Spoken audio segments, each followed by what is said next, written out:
Las 12 tribus de Israel. Hola y bienvenidos a nuestro canal. Hoy nos sumergiremos en una de las historias más impactantes y trascendentales de la humanidad, la historia de las 12 tribus de Israel. Este relato, lleno de dramas, milagros y momentos de profunda reflexión, ha sido una fuente de inspiración durante siglos. Preparen sus mentes y corazones, porque esta travesía promete ser inolvidable. Todo comienza con Abraham, el patriarca que recibió una promesa divina: haré de ti una gran nación. Esta promesa marcó el inicio de una historia que transformó al mundo. Abraham tuvo un hijo llamado Isaac, quien a su vez fue padre de Jacob.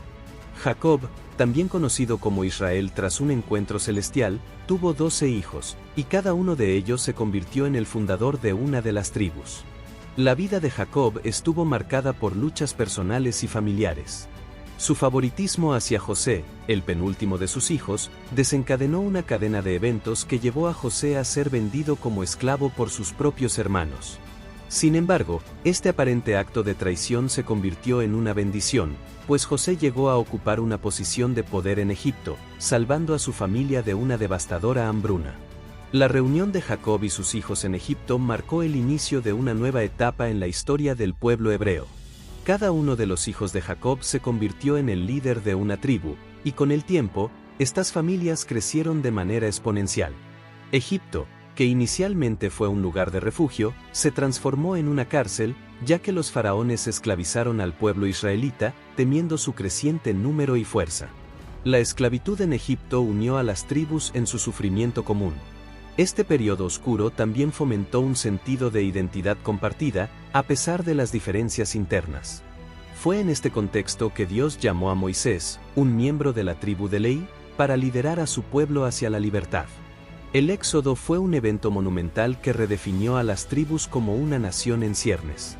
En su marcha por el desierto, enfrentaron pruebas y adversidades que fortalecieron su carácter colectivo.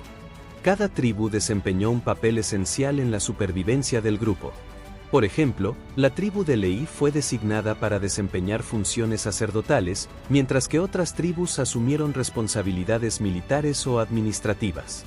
En el desierto, los israelitas recibieron la ley en el monte Sinaí, un evento que cimentó su relación con Dios y estableció un código de conducta que guiaría sus vidas. La organización tribal se reflejó en el campamento. Cada tribu tenía un lugar específico alrededor del tabernáculo, lo que simbolizaba la centralidad de lo divino en su comunidad.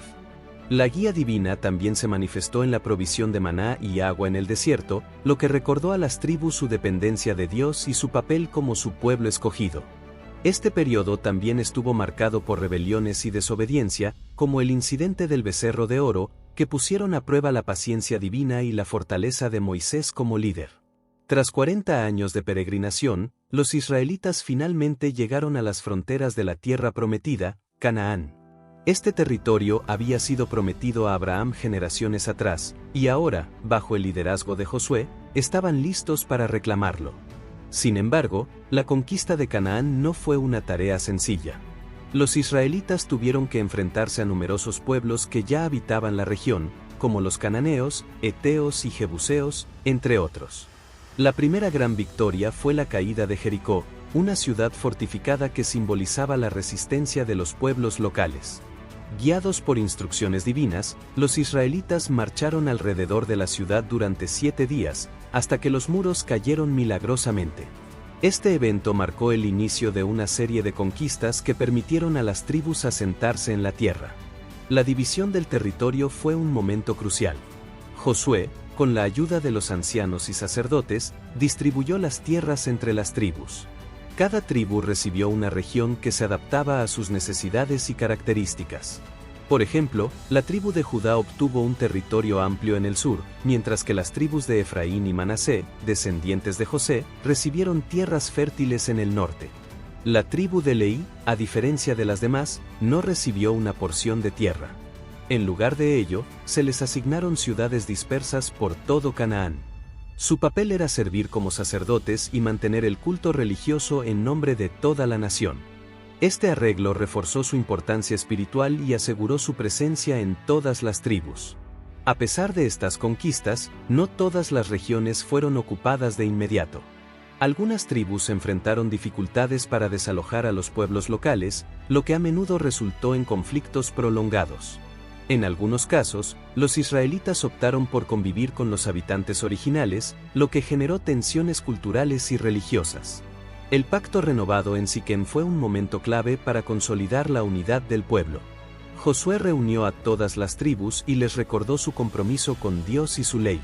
Este evento subrayó la importancia de la obediencia y la fidelidad para garantizar el éxito en su nueva tierra. A medida que las tribus se establecían, también comenzaron a surgir desafíos internos. La diversidad de las tribus, combinada con sus distintas ubicaciones geográficas, llevó a diferencias en prioridades y estilos de vida. Sin embargo, la identidad compartida como descendientes de Jacob y el pacto con Dios ayudaron a mantenerlos unidos durante esta etapa inicial. Después de asentarse en Canaán, las tribus pasaron por un periodo conocido como la época de los jueces. Este fue un tiempo de descentralización, donde cada tribu operaba de manera más o menos independiente. Aunque compartían una fe común, las tribus enfrentaron enormes desafíos tanto internos como externos. Cada tribu tuvo que defender su territorio de las incursiones de pueblos vecinos como los filisteos, moabitas y madianitas. Sin un gobierno centralizado, las tribus a menudo actuaban por separado, lo que las hacía vulnerables ante ataques coordinados de sus enemigos. Este periodo se caracterizó por un ciclo repetitivo. El pueblo caía en la idolatría, era oprimido por sus enemigos, clamaba a Dios por ayuda, y él levantaba un juez para liberarlos. Los jueces no eran reyes, sino líderes temporales y carismáticos elegidos por Dios para guiar al pueblo en tiempos de crisis. Gedeón, por ejemplo, lideró un pequeño ejército para derrotar a los madianitas con una estrategia sorprendente, demostrando que la victoria dependía de la fe en Dios y no del número de guerreros. Sansón, conocido por su fuerza sobrenatural, luchó contra los filisteos, aunque sus debilidades personales llevaron a su caída. Uno de los episodios más notables fue el liderazgo de Débora, una mujer juez y profetisa que, junto con el general Barak, guió a Israel a una gran victoria sobre los cananeos. Este evento resaltó el papel crucial que las mujeres también desempeñaron en la historia de Israel. Sin embargo, este periodo también estuvo marcado por conflictos internos. La falta de unidad entre las tribus a menudo condujo a guerras civiles, como la trágica batalla contra la tribu de Benjamín, que casi fue aniquilada debido a un acto de injusticia en su territorio. El libro de los jueces concluye con una frase que resume la era: en aquellos días no había rey en Israel, cada uno hacía lo que bien le parecía. Esta declaración refleja la anarquía y la necesidad de un liderazgo más estructurado que pudiera unir a las tribus bajo una causa común. La transición de una sociedad descentralizada a una monarquía fue un hito crucial en la historia de Israel. Las tribus, agotadas por los conflictos internos y las amenazas externas, clamaron por un rey que las uniera y las liderara en batalla. Este deseo marcó el fin de la época de los jueces y el inicio de la monarquía. El primer rey de Israel fue Saúl, un hombre de la tribu de Benjamín elegido por Dios a través del profeta Samuel. Aunque Saúl comenzó su reinado con éxito, pronto demostró falta de obediencia a Dios, lo que llevó a su caída. Su reinado destacó la importancia de la fidelidad y la dependencia de la guía divina. Tras Saúl, David fue ungido como rey. Proveniente de la tribu de Judá, David no solo fue un líder militar formidable, sino también un hombre de profunda fe. Durante su reinado, logró consolidar las tribus y establecer Jerusalén como la capital del reino. Uno de sus mayores logros fue trasladar el Arca de la Alianza a Jerusalén, convirtiéndola en el centro espiritual de Israel. David también enfrentó grandes desafíos, incluyendo rebeliones internas y errores personales. Sin embargo, su arrepentimiento genuino y su devoción a Dios le ganaron el título de un hombre conforme al corazón de Dios. Su legado preparó el camino para un periodo de paz y prosperidad.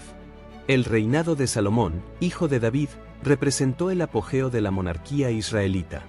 Salomón es recordado por su sabiduría y por la construcción del templo en Jerusalén, un lugar central para el culto y la unidad del pueblo. Este templo se convirtió en el símbolo máximo de la fe y la presencia de Dios entre su pueblo. Sin embargo, los últimos años de Salomón estuvieron marcados por la idolatría y la opresión fiscal, lo que sembró las semillas de la división. Tras su muerte, el reino se fracturó en dos. el reino del norte, compuesto por 10 tribus, y el reino de Judá al sur, formado por las tribus de Judá y Benjamín. Esta división marcó el inicio de un periodo de inestabilidad y declive. A pesar de ello, la monarquía dejó un legado duradero en la historia de Israel, demostrando cómo la fe y la unidad pueden llevar a la grandeza, incluso frente a los errores humanos.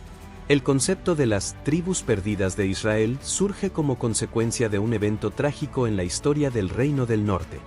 Durante el siglo VIII a.C., los asirios, liderados por Sargón II, conquistaron el Reino del Norte y deportaron a gran parte de su población a tierras lejanas.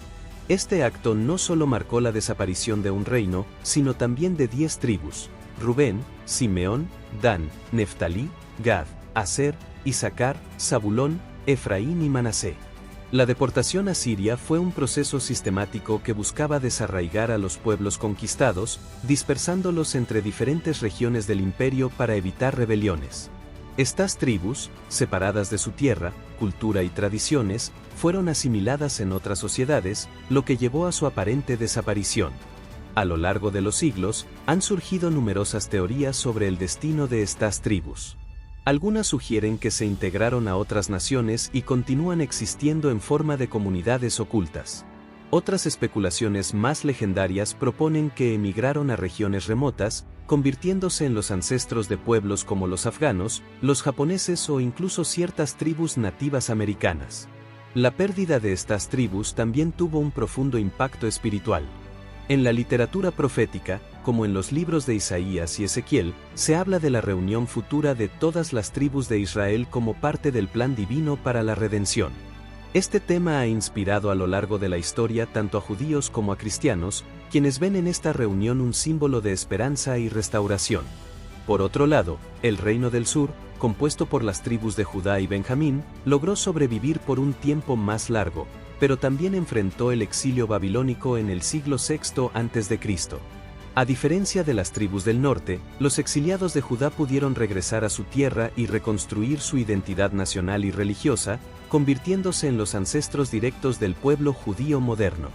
La historia de las 12 tribus de Israel es un relato de fe, lucha y perseverancia. Nos enseña cómo las diferencias pueden unirse bajo una causa común y cómo la identidad colectiva puede superar los retos más difíciles. Si te ha gustado este contenido, no olvides dejar un like, suscribirte al canal y activar la campanita para no perderte nuestros próximos videos. Gracias por acompañarnos y nos vemos en el siguiente capítulo de la historia.